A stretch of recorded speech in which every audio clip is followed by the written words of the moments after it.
Alam niyo ba mga ka-Berks, nung Monday, masyal kami ni Angelo, pumunta kami ng Waterton. For 18 years na nandito ako sa Canada, hindi pa ako nakapunta doon. At hindi pa rin nakapunta doon si Angelo, kaya naman, nung sabay kami mag-day off ng Monday and Tuesday, abay, dire-diretso na kami nagpunta kaagad ng Waterton at doon na rin kami matutulog. Inabot nga kami ng halos 4 na oras dahil nga sa haba ng biyahe. Siyempre, nagpakarga din kami ng gas, nagwiwi din ako, kaya medyo na-delay talaga yung aming biyahe. Pero enjoy na enjoy ni Angelo ang pagdadrive. Siyempre, wala naman kasing mga sasakyan dito, napakadalang lang. Pero grabe yung view, talaga namang mamamangha ka sa sobrang ganda. Habang nagbabiyahe kami, non-stop talaga yung beautiful nature na makikita mo sa daan. Green grass, blue mountain, never-ending highway. Inaantok nga ako at gusto ko matulog pero talagang tiniis ko na wag matulog para lang makita ko talaga tong lugar na to. Huminto nga kami saglit pagkatapos nagmuni-muni dito sa isang lake. Aba sobrang linaw naman talaga. Kitang-kita nyo talaga yung mga bato, yung iba't ibang kulay na mga bato na nandito. Yung ganito kagandang lugar tapos yung kasama mo, yung mahal mo sa buhay,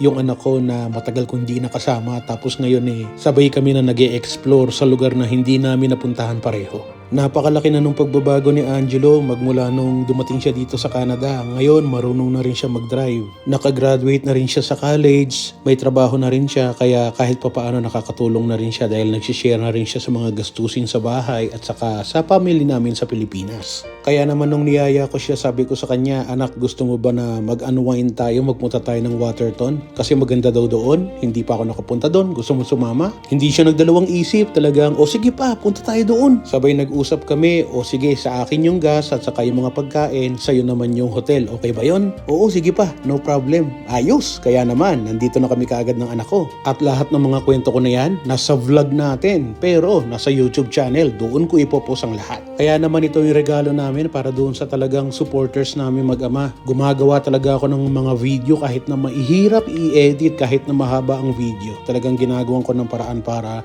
ma-share namin lahat sa inyo. Pagdating nga namin dito sa Waterton, nagutom kami kaya umorder kami ng pagkain. Naku, nagulat ako sa presyo. Alam niyo ba kung magkano yung presyo na yan? Panoorin niyo yung video sa ating YouTube channel. Ang dami-dami namin talaga na-explore dito sa lugar na to. Yung hindi ko inaasahan na makikita namin, marami palang pwedeng gawin at pwede ring i-explore dito sa lugar na to. Akala ko noon, hotel at saka lake lang meron dito, pero hindi pala. Mali pala ako.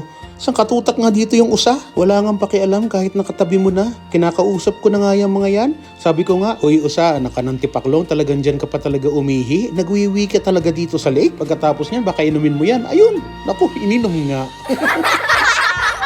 Ang dami nga palang pwedeng gawin dito pag summer. Kung makikita nyo, habang nakaupo lang ako dito at nakasandal sa isang upuan, ine-enjoy ko lang talaga yung bakasyon namin dito ng anak ko habang pinapanood ko lahat yung mga kaganapan dito sa paligid ko. Pati nga si Angelo talagang nag-enjoy. Talagang video dito, video doon ang ginawa niya. Kung pupunta kayo dito, siguraduhin yung punta kayo dito ng May para kukunti pa lang yung tao. Kasi pagdating ng June, July, August, marami na raw tao dito. Hindi ka na nga rin daw makapag-rent ng hotel dahil punuan na talaga. Talagang na-enjoy namin kasi nga nag-book kami rito ng isang gabi sa hotel para hindi kami rush, hindi kami nagmamadali sa pagpasyal. Talaga namang lahat ay in-explore natin, lahat naka-video yan. Nasa YouTube channel natin ang buong kwento kung gusto nyo makita kung anong meron dito sa Waterton. Sabi ko sa anak ko, ano anak, na-enjoy mo ba?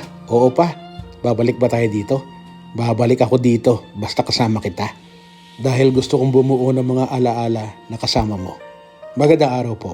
Chris Cusinero at Angelo, ang inyong kapamilya, kapuso, katropa, kabarkada at kaberks.